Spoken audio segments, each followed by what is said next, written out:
we ask them to act now.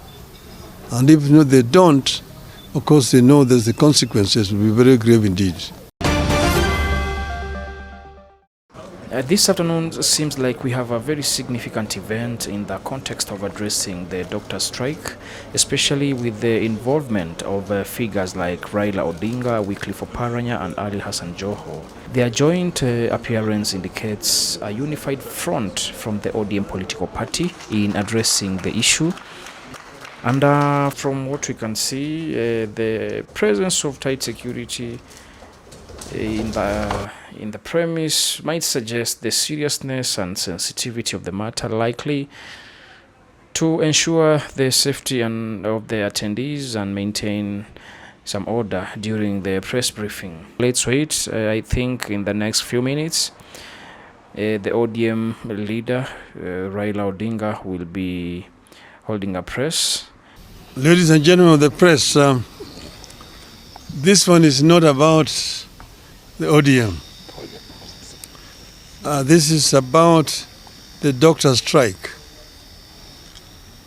We have reviewed the fact that members of the 7,000 strong Kenya Medical Practitioners, Pharmacists and Dentists Union have been on strike since March 13th.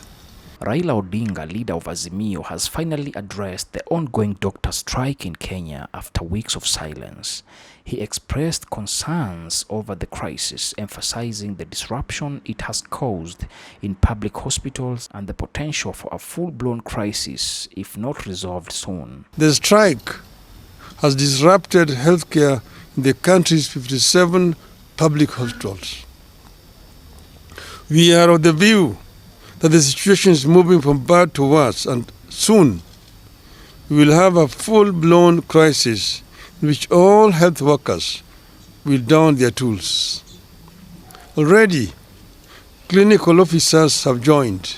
Raila called for both the government and the doctors to negotiate and find common grounds to alleviate the suffering of Kenyans. He proposed a return-to-work formula that meets the doctors' demands halfway while negotiations continue.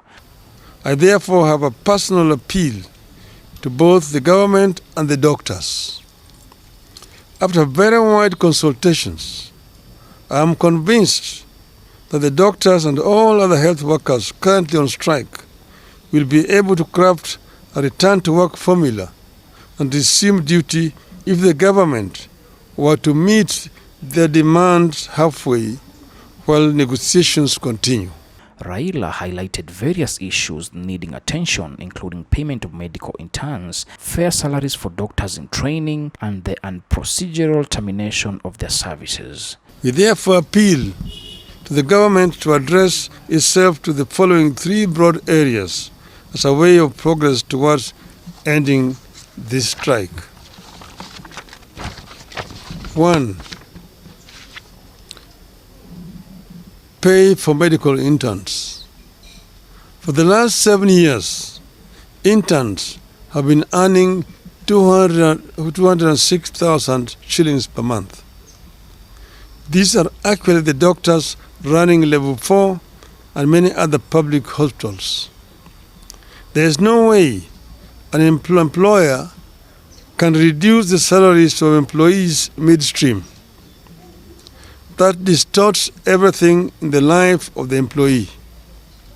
I therefore ask the government to reinstate the 206,000 shilling pay for interns until the next CBA negotiation, which is around the corner, kicks in. During that next round of negotiations, both parties will put their cases on the table for consideration. He also urged the government to engage with doctors, learning institutions to resolve fee balances and ensure fair labor practices in both public and private healthcare sectors. 2. Fees and salaries for doctors pursuing further studies. Counties are supposed to pay salaries of doctors who are enrolled for further studies like master's degree, while the Ministry of Health is supposed to pay fees. My understanding is that while counties have kept their side of the arrangement, the Ministry of Health has failed to do so since 2018. As a result, a number of doctors cannot complete their studies and graduate because of fees owed. And as they retake courses, counties have stopped their salaries because those doctors have overstayed in the college. I urge the Ministry of Health to immediately engage the doctors and their learning institutions with a view to clearing the fee balances and enable the doctors to complete their studies. The ministry must also engage counties to resolve the issue of pay for doctors who have overstayed in the college through mistakes not of their own making. The ministry should also work out a plan for paying stipends to doctors who forego county salaries and ministry fees and privately fund their higher education while offering services in public hospitals. Such hustles should be supported.